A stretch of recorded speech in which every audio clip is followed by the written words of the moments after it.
Hey everybody, it's Tim Hinton, the Beast of the Marching Arts. How are you doing? I'm here with my husband, Steve. How are you, Steve? I'm doing well. Thanks for having me on to help. Of course, and our guest, Dan Morrison. Dan, how are you?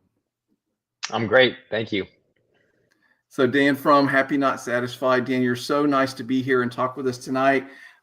Steve and I have this is based on the Call Me Beast is one of my new brands where I ask anybody to call me Beast if they want to. And so we have Beast and Steve as our new YouTube channel. So anybody, if you want to find more about Steve and I, it's like, Steve, thanks for being here to be a part of this. Absolutely. I'm looking forward to it. And Dan, I have to say, I have subscribed to your Substack and I've read that blog that Tim was talking about that caused us to be here today. So I'm looking forward to asking you some questions and learning a little bit more. Cool. Thanks. So Dan, Happy Not Satisfied. I think everybody knows all about that. But if you want to, I don't know, should we have him introduce himself? I guess he could. This is your gig. I think everybody knows who you are, Dan. But anyway, tell us about Happy Not Satisfied. Sure. That's kind of you to say that everyone knows what it is. I don't think that's true, but I appreciate that. So Happy Not Satisfied. I'll give you the medium version kind of story of the origin story and what it kind of means to me. But it was actually the person I have to credit for coming up with the phrase is my dad. He was my high school band director at Prospect High School. And whenever we would have like a good performance or something would go well, he would talk to us and say, "This is great, but let's be happy but not satisfied." And, that stuck with me. And I kind of figured if anything sticks with a stupid teenage high school boy, there might be something to it. And so, that mantra stuck in my brain through college. And then I became a band director at Reagan High School and eventually became the head band director and started to use it as sort of maybe you call it like a teaching tool, but really culture building catchphrase, I would say, within our program. And it really caught on. And I think it had a lot of meaning for the students in the program. And basically, it kind of boils down to this idea of feeling really proud of what you've done, but also like looking forward to continuing the growth and finding joy from growth. And marching band is such a perfect sort of arena to practice that mantra, I think, because you're in band camp and you could look at an entire day of hard work and you could be really proud of what happened, but then you simultaneously get to look forward to coming back the next day and getting better. And, I think there's a lot of offshoots from this idea that I could talk about, but I think one of the biggest ones that's important to me is kind of this idea that I tried to overcome and still try to overcome of like really putting your eggs in the results basket, right? Like I'm just trying to get to this result and that's what all that matters. And you kind of lose sight of the process and the day in and the day out and the relationships along the way. And for me, that became kind of a major issue, especially as a band director. And I would think about it in terms of this, I'll be happy once it's like, well, I'll be happy once I'll be happy once we win the band contest, right? And that's just like this vicious cycle that I found myself in. And I realized this thing I'm telling students, like, let's be happy, not satisfied, I am not doing in my own life. Like I'm not doing the opposite of that. Like, let's be really not happy and unsatisfied and frustrated and all of the things. And hopefully we'll do something at the end that makes it all better. But then fortunately do this thing at the end, but it didn't make it all better. And then you just want to get the next thing. And so that's where I think happy, not satisfied mindset for me personally really comes into play. But like I said, it kind of was born out of how my dad talked to his students, me included, when we were in high school, and then kind of grew from there. Well, thank you for explaining that. So I love the idea of it. And I think people have really resonated with it. I love watching your brand grow and gain followers, and you're just doing great work in this arena and in lots of arenas, which, by the way, I just talked to you last week with the Santa Clara staff. So thank you for giving me so much of your time right now in the middle of a very busy summer. Yeah, absolutely. I'm happy to. Yeah, Santa Clara Vanguard stuff is a dream come true. You can watch the other video, but that's definitely a very fulfilling part of my life right now. Yeah, absolutely. And it's incredible the work that team and everybody in that organization is doing. And all the course of summer, really, it's quite amazing. So I get your newsletter. I don't know if it's a blog post or newsletter or whatever, but you had the one about what if it all works out. And I have to tell you, Dan, like this really resonated with me. Like I needed to hear this message, and I keep it around and keep referring to it because I am not good at this. And so I think it resonated so much that I thought, okay, I want to talk to Dan about this more and maybe get more help for me, and I can't be the only one who needs it. And so do you want to talk about that concept, the leap and the net will appear? It's just amazing, this idea. I know Absolutely. the idea, I understand the idea, but I am terrible at this idea too. So do you want to sort of set up what the idea is? I'll let you explain it. Yeah, well, let me start by saying I'm also terrible at it. And as you follow my Substack and the things that I put out, it's typically things that I struggle with, but I think about a lot and try to find ways to be more productive in my thought. Now, I have varying levels of success with that, but I'll get into the post itself and the idea. But I just did want to say, like, I am not here to say I do this and I'm great about it and like all is well. Like it's a struggle for sure. So basically, I sat down and just kind of wrote this Substack about how people are really good, myself included, in thinking about the worst case scenario. Like sort of I've been calling it lately like catastrophizing, like thinking about, well, if this happens, then this domino could fall, then this domino could fall, and then this really bad thing might happen. And all of a sudden you find yourself living in these scenarios, at least for me, like for better part of the day. And it's like, what's happening here? And I tried to think about like, and I heard, I can't remember if I read this, I heard it somewhere, but it's like, if we're going to spend this much time thinking about the worst case scenario, then we should at least spend that much time or more thinking about the best possible outcome, And I think that human nature, whatever it is, just doesn't lead a lot of us to that place.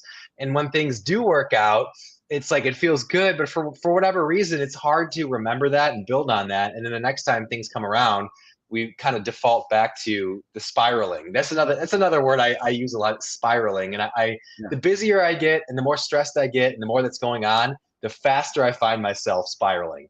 And so that's like an awareness thing for me, where I try to just have, and I like, really the word is awareness. That's the biggest thing I can say, is like, if I can at least have awareness that something's happening, I have a chance of being more productive in my thoughts. Whereas I think a lot of us let stuff happen to us, and it goes and it goes and it goes. And then maybe once we get to a really bad place, we look up and realize, man, I don't feel good. Like, how did I get here? And so my big thing is, how can I be more aware? And if I talk about this stuff, maybe it will help other people be aware too, because there is no quick fix. Like, there's no way to just make these things go away and we're all fine and it's all going to be great because Dan said these 3 steps to lead me into bliss, right? Like, I wish I could say that, I really do, but unfortunately I cannot.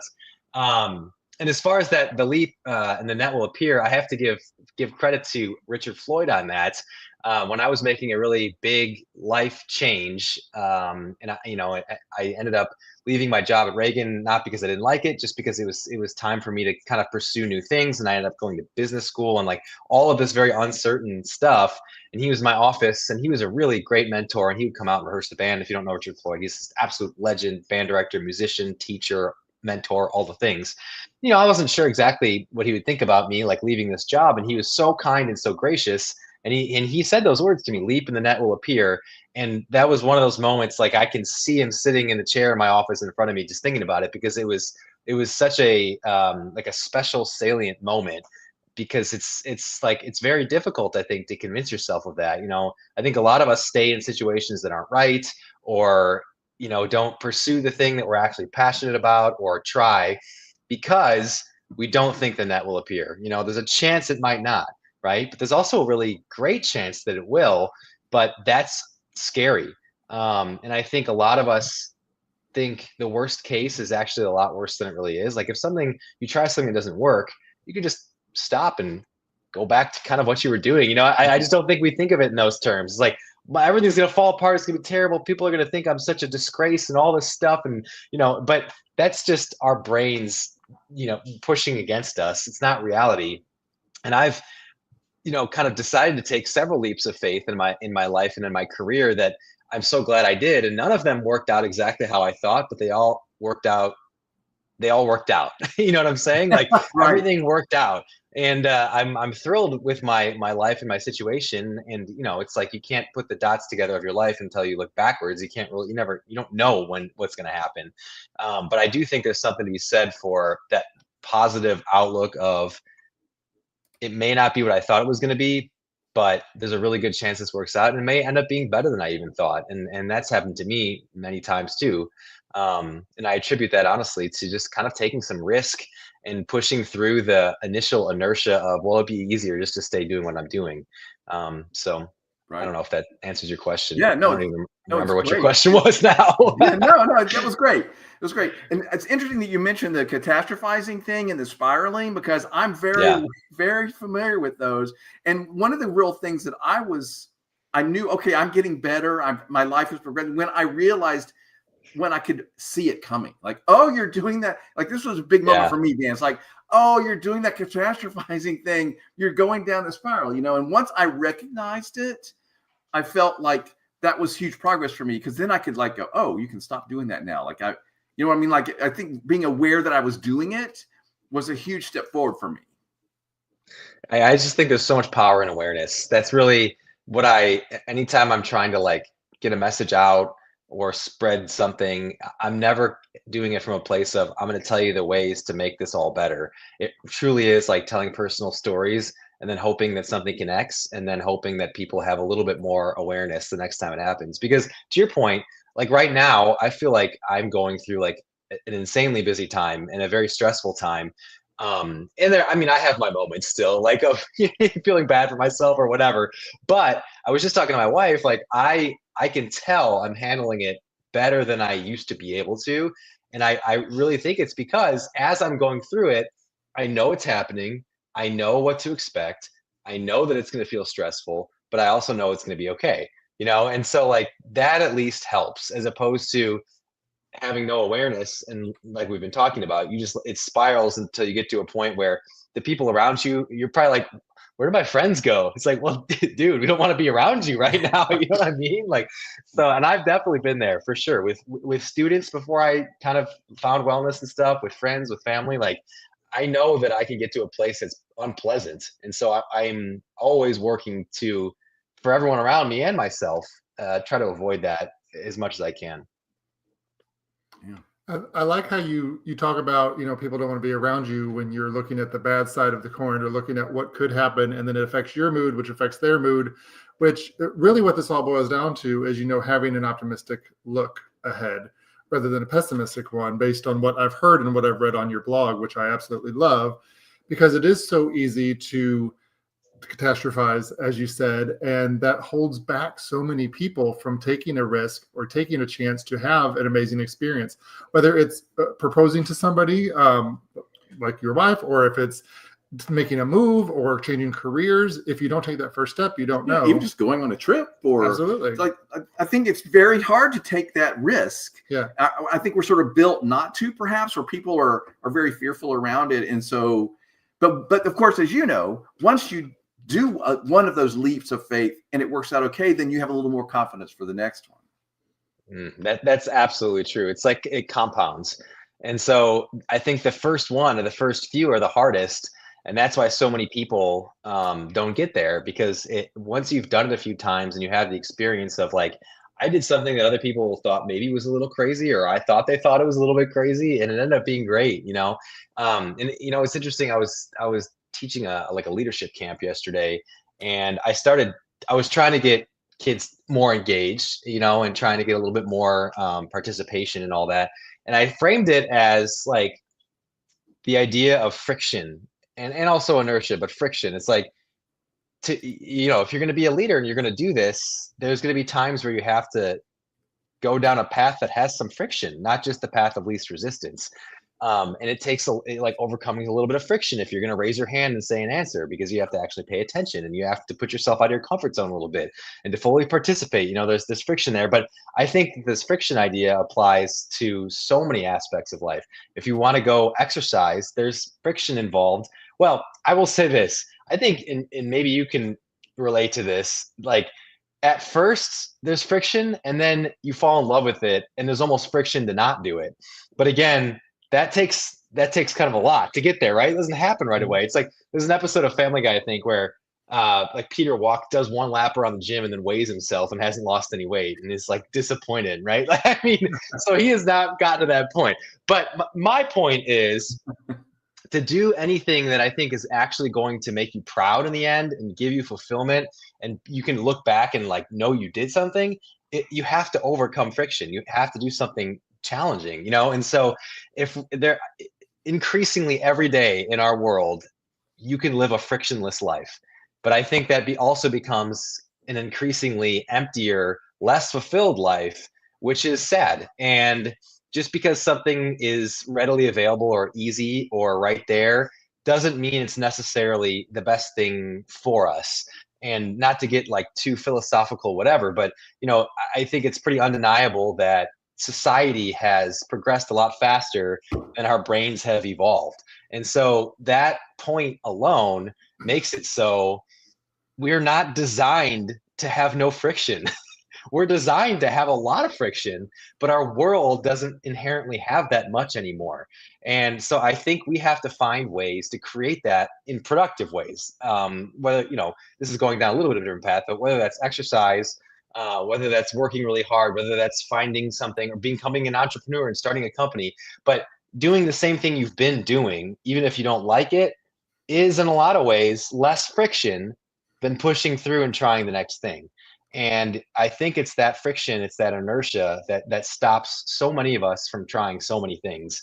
Then the last thing I'll say on that is you do have to have a plan or something. Like, I'm not just saying, like, if you don't like your job, but you don't have a next thing, or you don't know what's going to come next, or you have responsibilities that if you stopped it, it would make it so people couldn't like eat or have shelter. Like, that's not the point, right? We want to make sure that we're being reasonable, rational in how we're approaching this. But I think probably most of the people that listen to this are in a place where that stuff is there. It's just that final piece of like actually going through with it that feels so hard. I like that you going back to something you said earlier. We're talking about what if it all works out. I think a lot of us have this ingrained in us, or maybe it's evolutionary. We already have it already. Is that what are other people going to think? And we let that prevent us from taking that step because we're afraid that if I fail, what will those people think? Not only what will I think, but what will those people think? And I wanted to relate you wrote a blog not too long ago about going to the gym and are people going to watch me? And your point was nobody cares. Nobody's paying. Nobody's watching you. Everybody's so self-absorbed. But I think that keeps a lot of people from going to the gym because they're like, what will people think? And I'll obviously not know what I'm doing. And that's a good example because either they're going to help you or they're actually not even going to notice that you're there. But yeah. Go ahead. No, I agree with everything that both of you are saying. And with the gym example, just for a second, I think I know people that fall into that category that, I think they're interested, they're curious, but it's scary. But as someone that goes to the gym all the time, I'm thrilled if someone comes in that I haven't seen before that maybe is kind of struggling through something or trying to figure out. They're there, they're doing it, and they're making themselves healthier for themselves and for their family. And the more times they go, the easier it becomes. But that actually, I think, is a really big one, is that step to go into the gym, because everyone assumes that everyone else there knows what they're doing. And I can tell you that's not the case. So it doesn't matter, just go there and try something. But the point about what other people are going to think and like on social media, what are they going to say? Like, I struggle with that a lot. And that went through my mind a million times when I was thinking about the things beyond being a band director.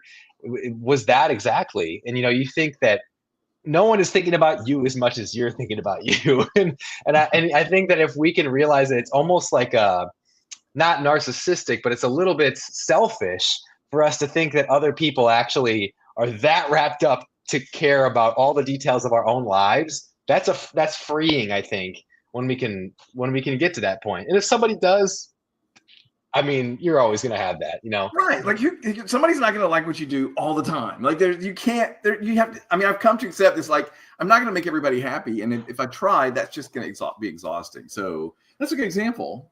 Yeah. I mean, everybody has a different outlook and a different opinion of what you should and shouldn't do, but it comes down to the core of you should do it yourself. And to follow up on something else you said earlier, Dan, is, having that balance of, okay, what if it all works out? Great. If it doesn't work out, it's not the end of the world. I can try something different and change my direction. And we had a conversation very recently about kind of what you said too, you know, hindsight's 2020. You look back at where you were and like, okay, I got from point A to point B, but it wasn't that straight line that I thought it was going to be. There were all kinds of curves and stuff, and I had to adjust my approach along the whole way, which goes to your point of having a plan, and a plan that can be flexible because you don't know what's on the other side. Yeah, I mean, that is, I couldn't agree with that more. Being flexible and being open to, you know, the next thing, even if it's not what you thought the next thing was going to be. And some of the other stuff I've written a lot about in my Substack is like all these times I've had these kind of significant failures in my life that led to a much better outcome than if the failure had been a success. And I think that's a really good way of kind of talking about how you don't always know why something's happening to you in the moment. And then you look back and you realize, oh, that's why. Because I applied to all these business schools and I got denied by all of them, including the one that I ended up going to. It's a great Substack I wrote about it. You just go check it out. But it's called Undenied, because I literally ended up getting into business school after being denied.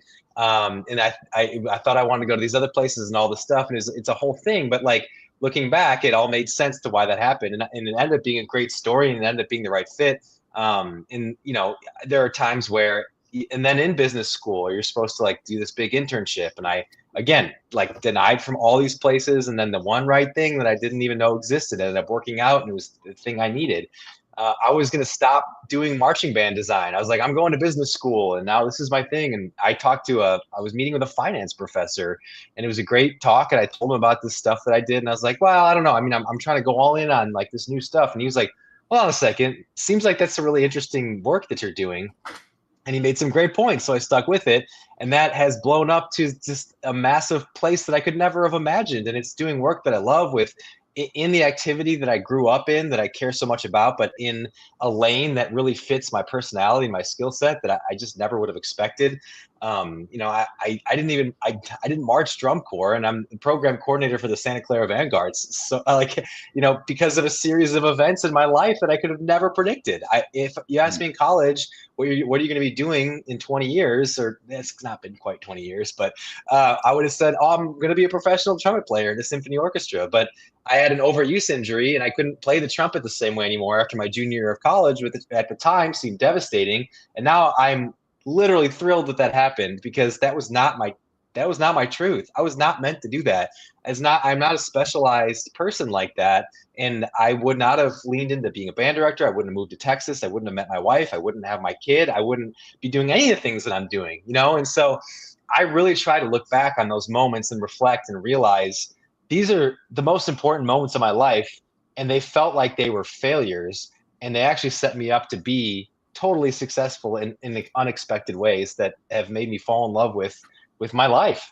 So yeah, I love that you're explaining that. And I try to say this to young people starting out in their career a lot. Like, you're going to end up somewhere completely that you could not possibly think of right now. That's the perfect thing for you. You just don't know what that path is going to be. And if you can sort of trust that there's good forces guiding, and this is the point of what we're talking about, right? Yeah.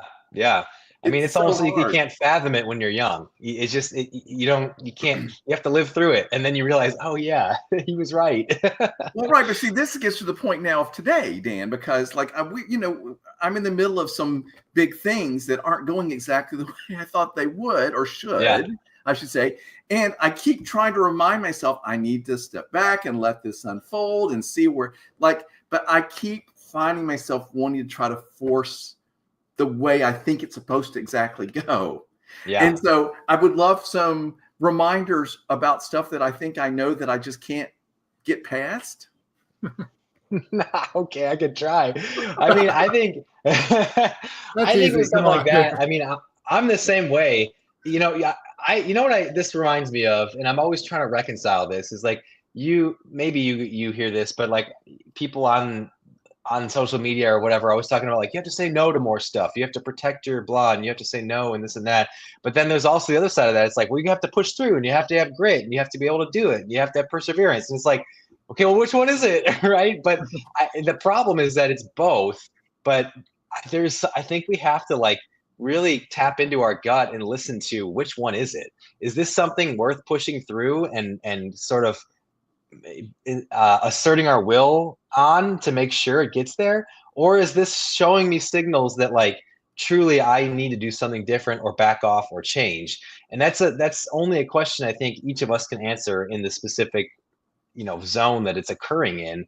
But again, unfortunately, I don't think there's like a diagram you can follow, like if yes go here, if no go here. You know what I mean? Like you have to have, and I'll be honest, there was a situation recently where I removed myself from the situation in a way I had never done before, because I was raised and I am inherently a person that will push through. Like that's just how I am. And I think it's paid off massively in a lot of ways in my life.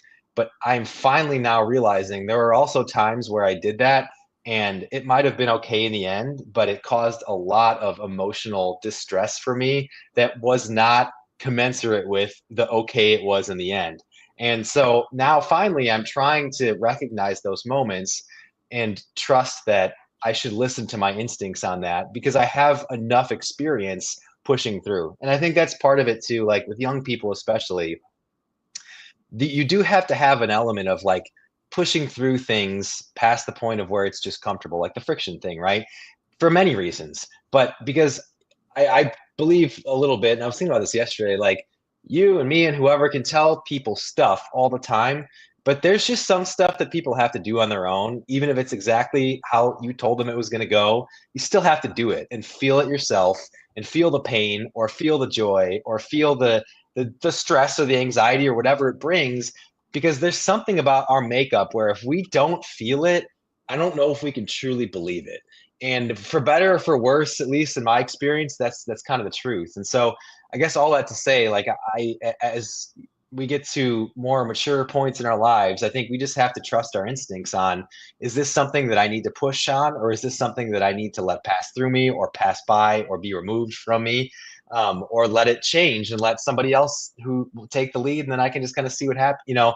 It's complex. I think it's not an easy answer, but I think we have to like rely on our past experience and our instincts to find what maybe the next best step is. I'm glad you say that, because you have to experience it yourself. And those of us who have lived and been around for a while, we joke and say, what, our parents, our teachers were way smarter than we gave them credit for. Yeah. When they told us these things that we had to experience ourselves. And now we're like, aha, I get it. And I know what they're saying. But I also like that you're saying, it's okay to know when to say when it comes to something as well. And each person has their own individual journey about where they need to go and what makes sense for them in their next step. So I'm really glad you brought that up. Yeah, absolutely. Even to the point where there's a great interview with Scotty Scheffler, who is the #1 golfer in the world right now, and he's on absolute fire. He just won the Open Championship pretty easily. But at the beginning of the week, he basically had this kind of rant he went on, and the thesis of it was, what's the point? It was basically like, we go and we win all these golf tournaments, but I win a golf tournament and it feels great for 2 minutes, and then I'm thinking about dinner, and then I'm thinking about the next tournament. It's like, what's the point? Like, this isn't. It's like he got to this place where he's realized the ultimate fulfillment in life is not from winning a golf tournament. And that really, I like that, because that's kind of the essence of happy, not satisfied, right? It's like you don't just get to this end thing and suddenly you have bliss forever. That's just not how it works. So, and if you're thinking that way, you do get to a place where like, well, what's the point? But what I would say is, it's great that he's having these realizations, but I also don't necessarily think he could have had them without also chasing that stuff and winning those tournaments and going through that. Him saying that to the next generation of golfers isn't going to make them all of a sudden just be like, oh yeah, that's right. Okay, got it. Like, I think it's really great, and it might shift some people's mindset a little bit, but I just think it's part of who we are, that we have to feel it for ourselves. And then hopefully we learn, and we can then be open to receiving that information a little bit more once we've lived through some experiences that teach us both the positives and negatives of how things can work out. I and I completely agree with you too. And I love the idea of happy not satisfied, because what is your motivation if you're satisfied all the time to continue to have new experiences and reach new goals? Which I think is the essence of what you're saying there too. Is you can be very happy with what you've accomplished, but you can also be excited about what's around the next corner. Yeah, absolutely. And it's like trying to reconcile ambition with sort of peace of mind. It's like how can we have both of those things? Because I mean, I think of myself as a relatively ambitious person, and when I let that be fully in the driver's seat and without any other passengers, that's when I can go to my sort of worst places of being stressed and anxious and thinking about only the end result.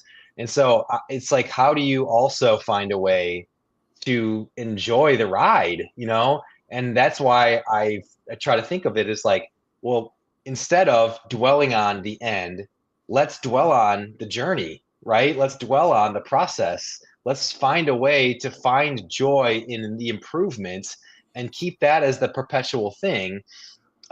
Because then another little like catchphrase I like is that achievements are byproducts of the process. Like if we are leaning into the process and we're living by this happy, not satisfied idea, then more than likely along the way, you're going to get those quote unquote achievements, the benchmarks, the check marks, the whatever they are, because you're finding a way to improve the way you're doing things and you're finding joy in that. And if that can be the focus, then those things that you wanted in the first place will probably come even in an even more robust way than you thought they could. And that's been my experience in life, and that's all I can speak to, but it's definitely been my experience. Yeah, and I want to go back to the risk aversion part, because I feel like that you were talking about leap and the net will appear, and I do think that is true, but I feel like a lot of people are terrified of the leap. Yeah. And I know that there have been times in my life when I can look back and I took a leap, and it certainly, as we discussed, turned out to be a great thing for me. But man, it took a lot for me to do that and to take that risk. So, what do you say to people to give them, sort of permission to be bold, or encourage them to take those chances? I mean, it's a great question. I think, we talked about this a little bit earlier. Well, I think my first instinct on that would be to ask, like, what is the actual worst case scenario here, And when people start to say it out loud, a lot of times that's like, they almost feel ridiculous that they were so worried, because like the worst case scenario is usually I go back to what I'm doing right now. And it's like, well, so the worst case scenario is literally your current life. Like it's maybe not so bad, right? Like, and it's not always that simple, but I think a lot of times it's pretty close, like just for the sake of example, if I had left teaching and things didn't quite go the way that I was hoping or whatever, and I found myself in a place where it's like, all right, I've got to make sure I've got income, like this is not going great. I would have gone back to teaching, I would have and I would have found a job. I'm fairly confident, like I would have become a band director again. And that's what I was doing before. And so the answer to that question for me is like, what's the worst case scenario? Literally was doing what I'm doing right now, which wasn't bad. Like I said, I didn't leave because I didn't like it. I left because I have a personality that's always kind of seeking growth and finding a new avenue. And that really is why. And we don't need to like get into all that right now. But the point is, if somebody is worried to take a leap, but they feel strongly that it could be something that opens up a whole new realm of life for them, asking what is the actual worst case scenario and then making them say it out loud and talk through it, to me is a very powerful step. Because if the words are, I would just be doing what I'm doing right now, then that's almost like, why would I not do this? Like, how could I not do this if that's the answer? But there's this like haze of anxiety that exists in our brain about doing something risky, where we don't even take the time to let the haze settle and see what the actual root is or the actual answer is. We just let all that live in there, and we don't exactly know what it is. Like, I think if we get specific with it, then it takes the power away from whatever that is. the power is there in just letting the general ick exist. And I am guilty of that as anyone is. But as soon as you kind of sit there and you start thinking through things in an organized way or write it down or like whatever, all of that starts to dissipate and you realize and you have a little bit of clarity. And then I think you start to realize like, oh my, like I don't even have a good reason to not do this. It was just like this general feeling that didn't actually have any specific root. So I guess that's how I would answer that. I think it's so easy to get comfortable in your current situation that anything that's not in that situation is deemed scary or something that I shouldn't do. And one thing that I like to do, whatever it is, changing careers or a move or whatever, is to say, I'm not the only person who has ever done this. It has been done before. People make changes all the time. Why not me?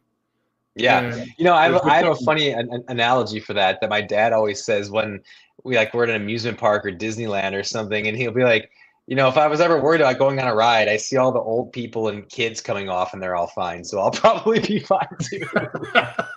That's pretty good. That's very valid. Yeah. A lot of people have done this and survived. So why not me? Right. Yeah. Yeah, exactly. Yeah. And I think the other piece of it, as we've already mentioned, is what will everybody think, or will I be embarrassed or whatever? And as we've already mentioned, you just gotta, who cares? Maybe you will. Another way of thinking about that I haven't thought about before is like, there's probably people who think you're dumb and you're embarrassing right now. So you might as well, you know what I mean? Like there very well could be, you just don't even know it. So who's to say maybe those people will think you're cool once you go do the other thing. And now you have new people that think you're dumb and embarrassing. So what does it matter? Well, and to that point, I can tell you, there are for sure people right now that think that. I mean, you know what I mean? Like there's somebody that thinks everything about you. Yeah. So you can't possibly, I mean, I always think like this giant goatee, and then I'm like, there are people who probably think it's ridiculous, but I don't care. I also get fan mail about it. So, who knows? I have no doubt. I as I said before the call, I'm nothing but impressed by all the facial hair going on over there. But to my point is there are people that probably think it's ridiculous, but like you can't control what somebody's going to think. And I really work hard on trying to move past that too. So, Yeah, being comfortable in your own skin, I think, is the key to all of this conversation, which is hard to do. And it's hard for a lot of people, especially as we talked about with social media being so prevalent. And you have these horrible keyboard warriors, who are just built to insult. It's really hard to stay focused and stay positive. But going back to the topic at hand, what if it all works out? And what if it all works out even better than we initially imagined? Which seems to be happening for a lot of people. So again, why not us? Yeah, absolutely.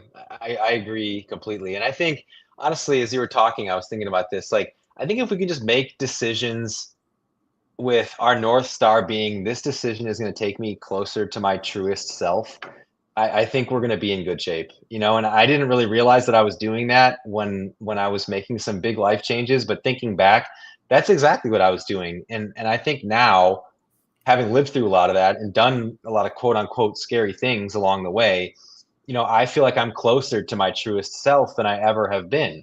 And I try to be honest with myself about the things that light me up and get me excited and make me want to do more of it, and things that I said yes to that make me feel not that way. And I think as you get older, you have the luxury of making some of the decisions on that, which again, I'll tie back to young people of like, I think you should say yes to most things when you're young and trying to figure out what's next, because you might like something you didn't think you would. You'll find an opportunity that wouldn't have been there if you didn't say yes. You might do some stuff you hate, and that's fine, but that's the time of life for it.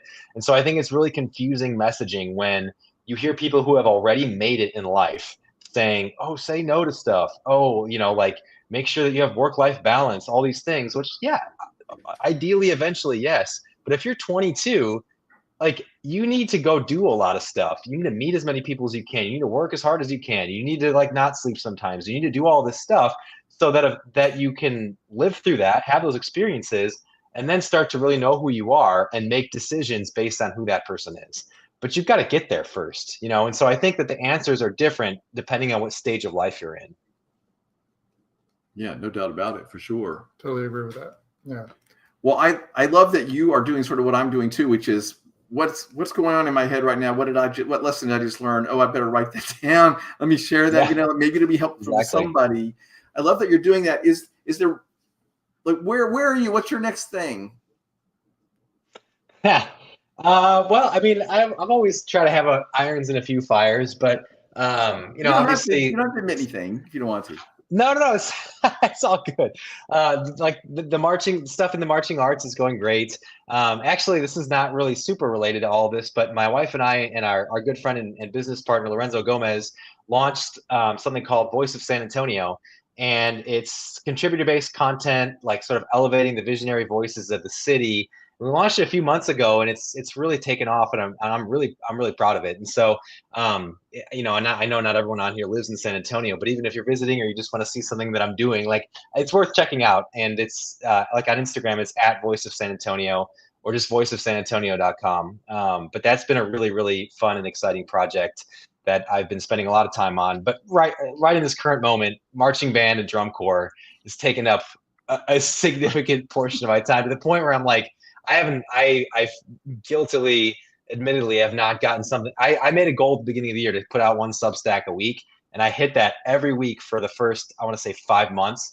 And then we've hit a stretch here where not as much. And so, I'm trying to show myself grace there, but I need to get that ramped back up again, because it's like therapeutic for me to get those thoughts out, and like I said, if it gives people a little bit more awareness about stuff, that's great too. So that's a lot of what's going on, with a couple other things in the background that one of these days I'll talk about. Oh, I'm sure. Well, we're going to be paying attention. I'm glad that you were trying to have grace with yourself, because you were in the middle of drum corps season at the highest level, in addition to marching and stuff. So I think we all are not going to have a problem if those publications. Well, I appreciate it. When I tell myself I'm going to do something, I really try to do it. So I'm grappling with this one, but I appreciate that. Well, I mean, clearly that's true, and we've just from everything that we all know about you, we know that that's true. But can only be Superman so many hours of the day. So even Superman has to sleep. That's right. That's right. Does he? I don't know. Well, thank you. I don't know. It seems like does. Yeah. Yeah, we'll go. He arrived with in the that. day, so that's a whole other conversation. Yeah. Well, Dan, this has been really fun. Thank you for taking the time to talk with us. I don't want to take too much of your time, because I know you are so super busy, but this has been, thank you for sort of letting me have a little therapy time here talking about this topic. Again, the idea of trusting and taking chances, and especially reminding myself about giving what might go right as much space in my brain as the what might not go right. I feel like that has been very, very helpful to me, and I've enjoyed talking about that again tonight. Is there anything you want to say as we're wrapping up? No, it was just a pleasure to meet you, Dan, and thank you for letting me kind of thanks for sitting jump in and be a part of this. This was fun. And yeah, it's been great. Thank you for the Dan, opportunity. anything you want to say as we're wrapping up? No, I mean, I appreciate what you do, Tim, and I think it's, the marching arts are better for it, and branching out into all of your other ventures is super cool and exciting. And I think you live by some of the stuff that I'm trying to talk about here, and so I think we're kind of kindred in that way. So just keep on keeping on. Well, thank you. You too. It's going to be fun to continue to follow everything you're doing. Keep doing great work, and thanks everybody for watching. I really appreciate it. Thank you, Dan. Thanks.